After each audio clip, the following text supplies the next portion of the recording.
Fraud is everywhere in the United States. The national spotlight continues to be right here in Minnesota as federal authorities investigate allegations now of widespread fraud. Today it was several daycare centers. Now this all comes in the wake of a viral video on daycare centers in Minnesota. We'd like to ask where the money's going. I mean, I literally uncovered and showed people potentially the largest fraud scandal in U.S. history. $110 million in fraud at Minnesota daycare centers. Why do you think this went so viral? It's because we always talk about fraud. You always hear about issues here in the United States. And so it's the first time where Americans could really see that fraud is taking place openly and people are receiving millions of dollars and they're actually not doing anything. We have a governor who fucking doesn't care.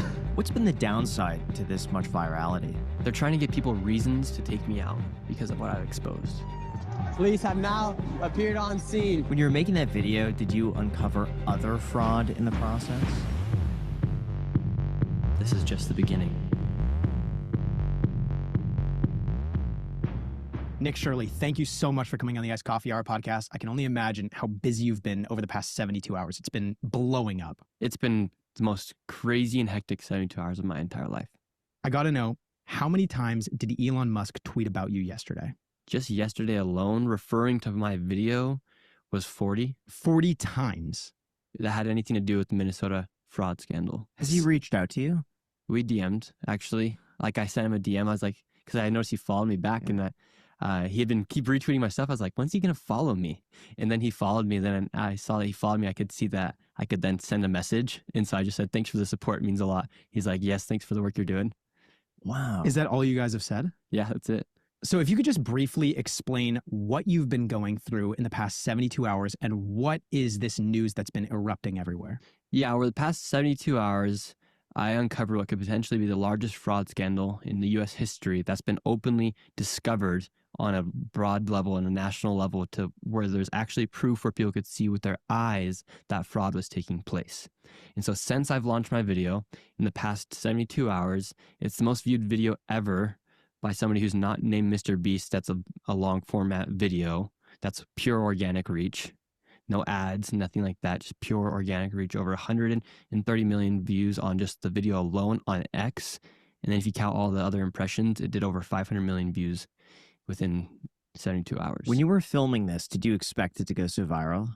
No, I knew it was a great video, but because I've been making videos for so long that I just thought it'd just to be the weekly upload.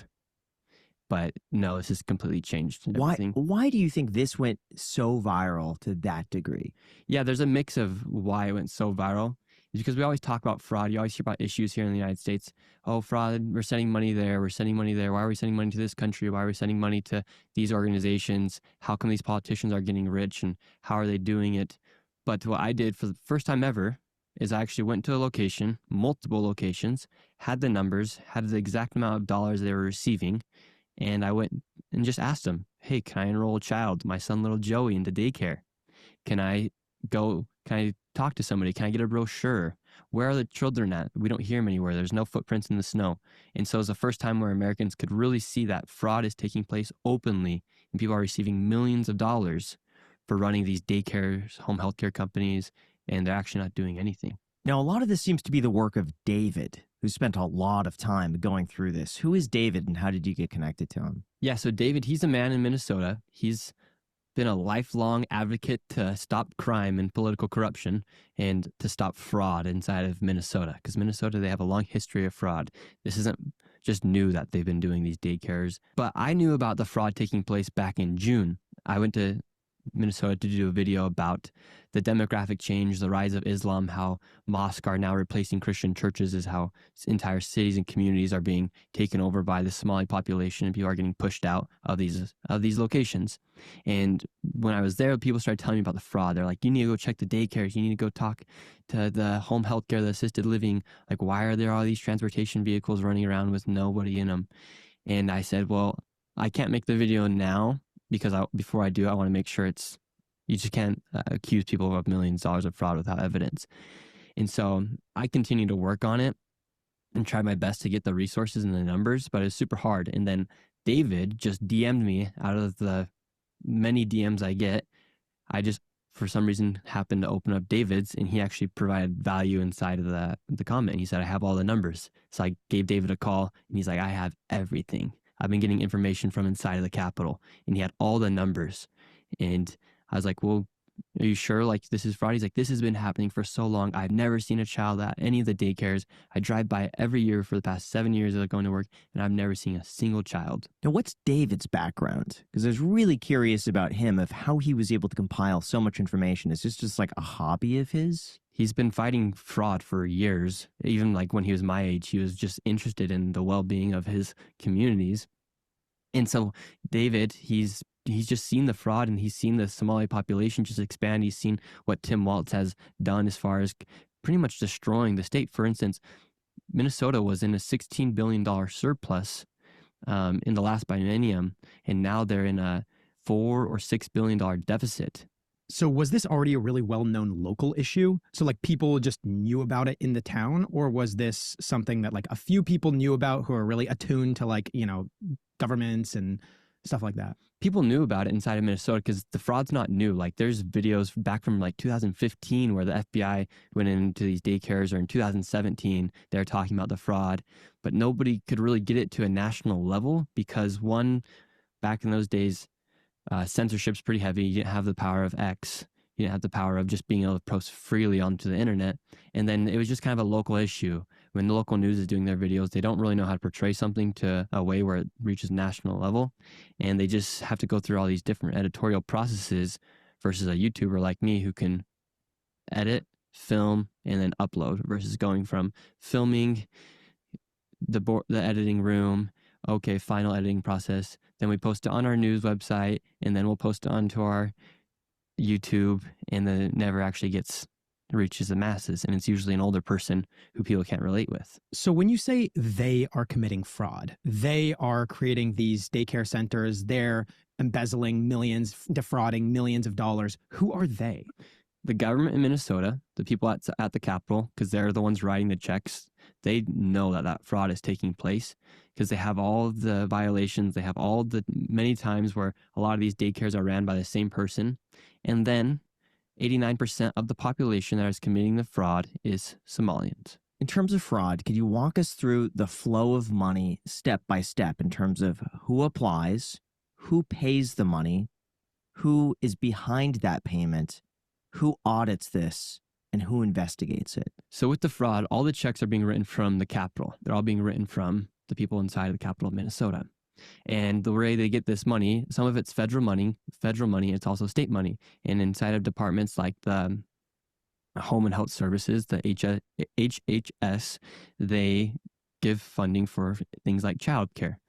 And so what happens is Tim Walz, for instance, he's openly bragged about expanding daycare inside of Minnesota. He said, like, we're going to give them raises back in 2023. And then even in the debate with J.D. Vance, he was talking about how great it was of their childcare system inside Minnesota. The Minnesota government is so incompetent that multiple people will have violations or they'll have history of doing crime, but they'll still let them open up a daycare and then they'll receive this federal money. And so there's entire whistleblowers who have created all these charts and everything about this one man having this one home healthcare business. He also has a daycare. He has 6 violations, and he's still getting millions of dollars. But I believe it's all because the people are afraid to be called an Islamophobic or racist. So basically, the state sets up a fund, and some of that's from state money, some of it's from federal government money. Mm-hmm. The fund says we're going to give money to people who open up daycares. On welfare purposes. On welfare purposes. That enables anybody to apply for this, get federal funding with basically saying, hey, we have X amount of students here, X amount of kids are coming in. They give that in. And then what's the audit process like to make sure that's legitimate? Yeah, that's the problem. And that's why the fraud's been able to go on for so long. Nobody really knows exactly how that audit process has been working because they've been enabling fraud for so long. Tim Walz has openly said that we've been fighting fraud since 2019. Okay, well, Graham, if you're running a business and you have millions and billions of dollars being funneled to places, how long do you think it would take for you to cut off the funding? How are you fighting fraud for 6 years? Exactly. Like, shouldn't the fight end? He's been enabling the fraud to happen, and that's why what I did was such a compelling piece of content, because it's showing that they're enabling this fraud to happen. and nobody's even checking up. And these daycares can't even give you a brochure to enroll a child. Do you think that there's anything going on between the government and the people that own these daycares? Is there any money that's being funneled back into the government, or are these Somalians just becoming rich? 100%, because Elon Omar, congresswoman from Minnesota, well, she's from Somalia. She was then brought here to the United States. Her net worth went from negative to allegedly $30 million. So when you went into this, did you expect this to be more so just government waste, or did you expect full-blown fraud? I expected a little bit of both. Like, I remember David saying, like, we're going to go to the daycares. And so in the first clip of the video, you'll see me go to the daycare center. I'm like, all right, let's go in. And I go to open the door and it's locked. But their sign says open 7 a.m. to 10 p.m. right above me. And I'm like, what's going on? All the windows are blacked out. But yet they received millions of dollars this year. Now, what do you say to people who say, well, the door should be locked because we want to protect the students. We want to make sure that they're not like just going to open the door and run off. And we want to protect people like observing inside the windows. And that's why it's important to have privacy. Yeah, CNN asked me that same question. I said, okay, well, fair point. Then how come when I call that phone number, nobody answers? And how come when I ring the doorbell and ask for a brochure, they can't give me any paperwork to enroll a child? So yeah, you maybe lock the door. Go ahead and do that. But you should be able to answer a simple question. When I ask, how do I enroll my son Joey into daycare? How do I do it? They can't even answer it. What was the most shameless thing that you saw in person? Just the fact that they couldn't give me any responses. They're receiving millions of dollars and I can't even get a brochure to enroll an imaginary son Joey into daycare. Did they appear to have any guilt when you spoke to them, or did they seem entitled and just everything was like twisted? Very much entitlement. They treated me like I was like scum to them. They called the police on me. They kicked me out of their buildings, and I was simply asking for rates and for brochures to enroll a child in daycare and for healthcare. And they said I was doing some sort of propaganda piece. And this isn't about the race. However, when 89% of that population is committing fraud, that's just a fact. It doesn't make you a racist for talking about fraud. And what about the counter arguments I saw that people would be more closed off talking to you when you show up with a camera, or you pull up in like some SUV and they don't know who you are, versus just like some lady just walking up, knocking on the door? A good counterclaim would do that be, well, just answer the question so there's no confusion. I'm not coming across hostile. I'm just asking you the simple question. And in a lot of cases, for instance, the one lady who I interviewed, I tried to ask for a brochure. Everyone else was in the car. I went up by myself. David was far away. She had all the opportunities in the world to just simply answer some questions. Have you heard any counter arguments to your video that gave you any pause, or that maybe you thought, hey, that's actually a good point? No.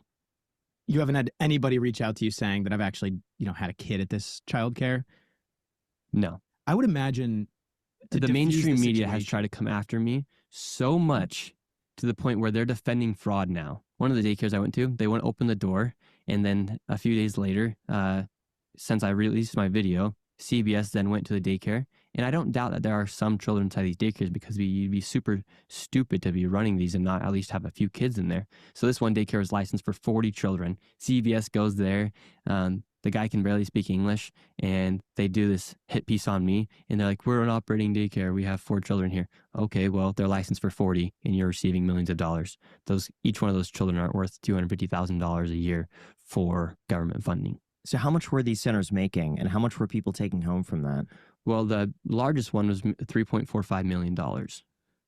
And then on the low, it'd be around 1.2 million. So one thing I'm really curious about, the landlords of these buildings, do they know what's going on? Do you think they're in on it? Are they charging market rates for these places? Who owns the buildings that these people are leasing? Yeah, I haven't really looked into that, but I'm sure they're just happy to be I'm sure they're happy to be receiving a check every single month.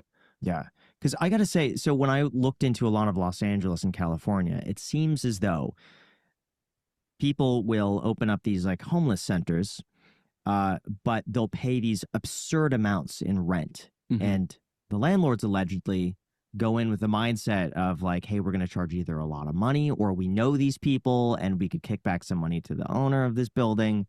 That could be something to look into that I was curious about. Yeah, I think if you're a landlord, you're probably just happy to have somebody inside your building and you know they're getting money from the government, so you know they're going to pay every single month. So if I was a landlord, I'd probably rent to them too. Just smart business. One thing I'm really curious about, you mentioned Ilhan Omar is now worth $30 million, and when she went into office, she was actually in debt with a negative net worth. Can you just go in and see where her money is coming from?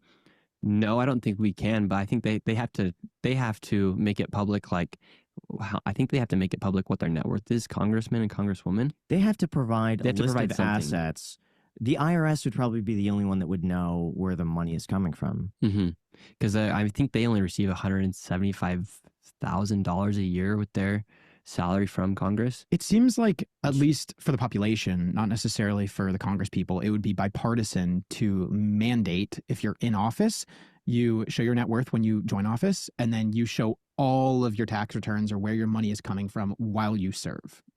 I feel like that would be every normal person that isn't in government would agree on that. But obviously, any senator or congressperson, like left or right, would probably not vote for that. Yeah, I think it's hard because it's like, how do you say like, oh, they can trade stocks, but we can't, for instance?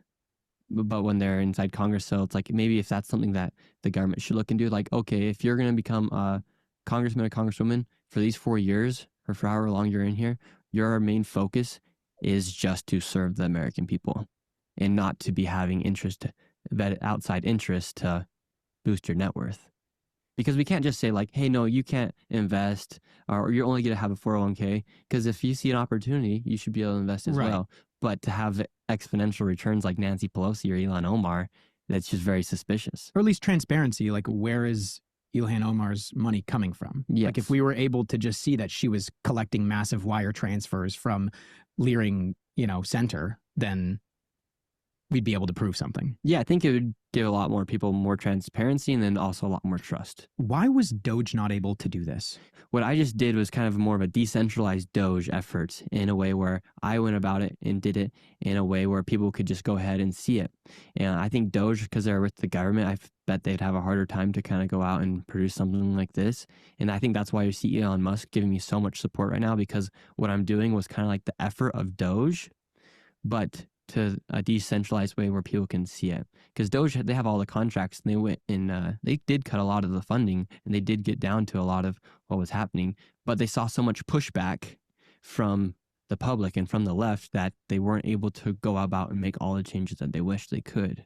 Now, let's be honest. Most people don't think about personal injury lawyers until you actually need one. And when that moment comes, you want to make sure you have someone on your side who actually knows how to fight. That's why it's worth knowing about today's sponsor, Morgan & Morgan, before something happens. Morgan & Morgan is America's largest personal injury law firm with over 1,000 attorneys, 100 offices nationwide, and over $30 billion, with a B, billion dollars recovered for their clients over the past 35 years. Hiring Morgan & Morgan is kind of like bringing an entire legal team into the fight with you. They've built their reputation by going against big insurance companies and working to get people the compensation they deserve. And they've made the process extremely easy. If you're injured by someone else's negligence, you can start a claim right from your phone without actually having to go anywhere. Not all law firms are the same. Hire the wrong one, and you could be beat before you even get started. But if you ever get injured, it costs nothing to check out Morgan & Morgan. Their fee is free unless they win. For more information, go to forthepeople.com/iced. You can click the link down below in the description, or you could just scan this QR code on the screen right now. Once again, that is forthepeople.com/iced. Thank you so much to Morgan & Morgan for sponsoring this episode.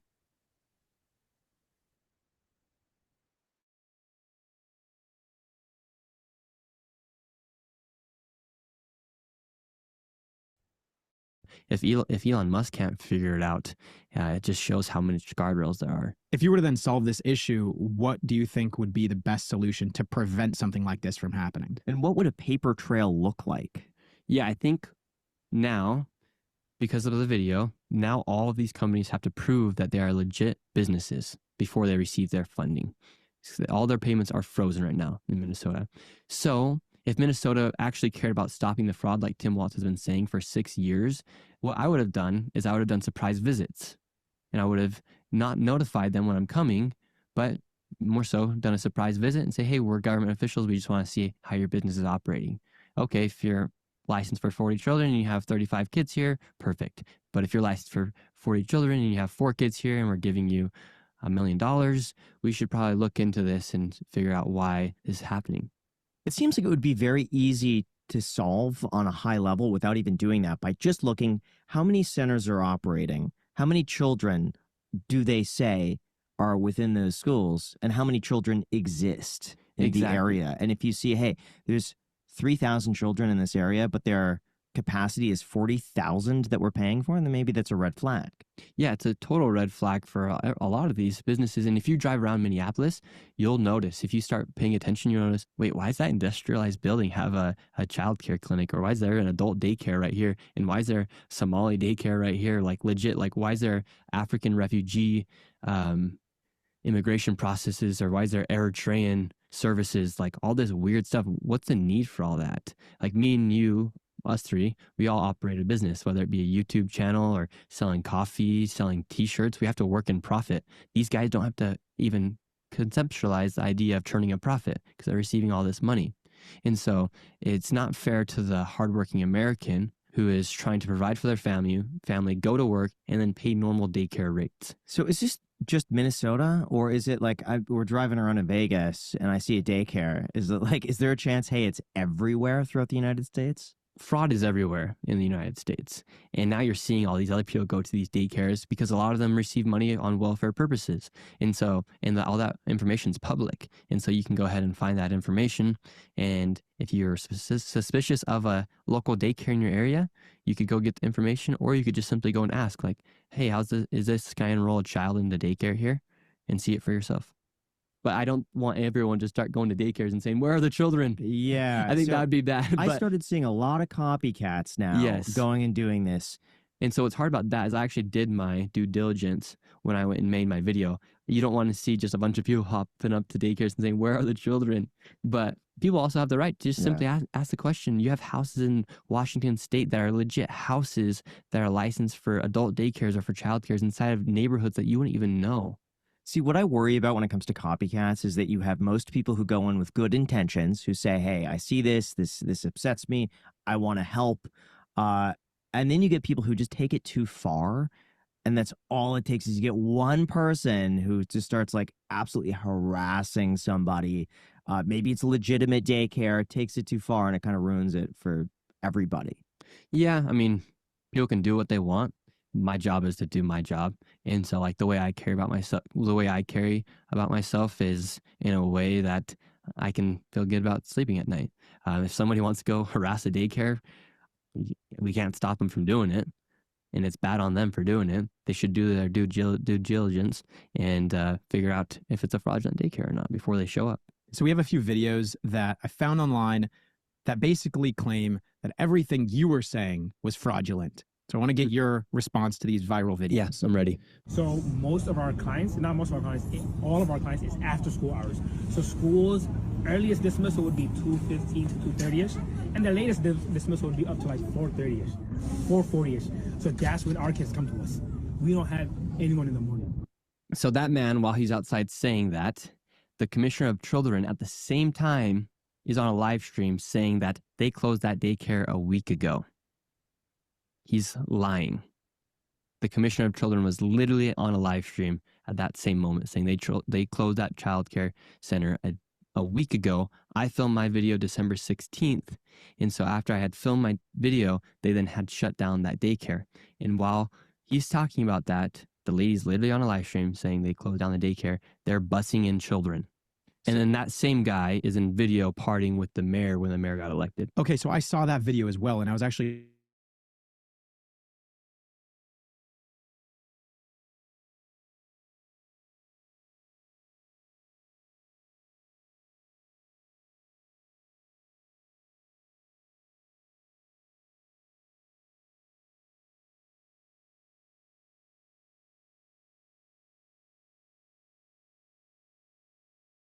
Quality Learning Center during hours where kids should be present.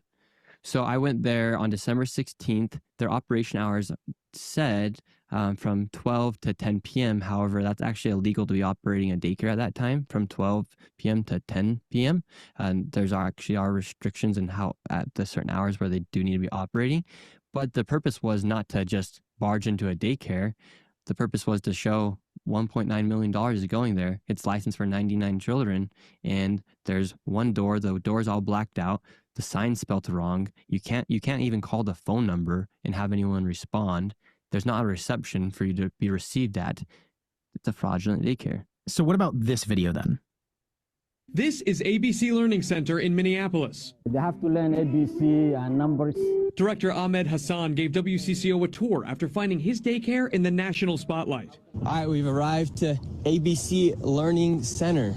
In a now viral video, right-wing YouTuber Nick Shirley claims nearly a dozen daycare centers in Minnesota are taking public funds but not providing a service. He says ABC Learning Center is one of them, knocking on the door in mid-December. I would like to check a child in the daycare. Hassan says his employee didn't respond because Shirley was in a group of about 8 people, and his staff were concerned about recent ICE activity. Is this daycare committing fraud?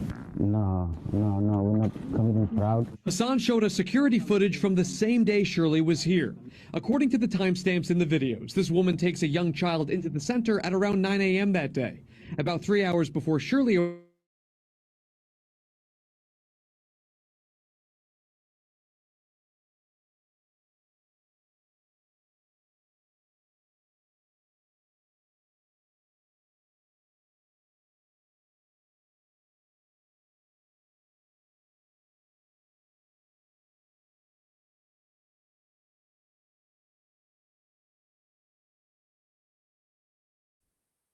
Your right-wing mainstream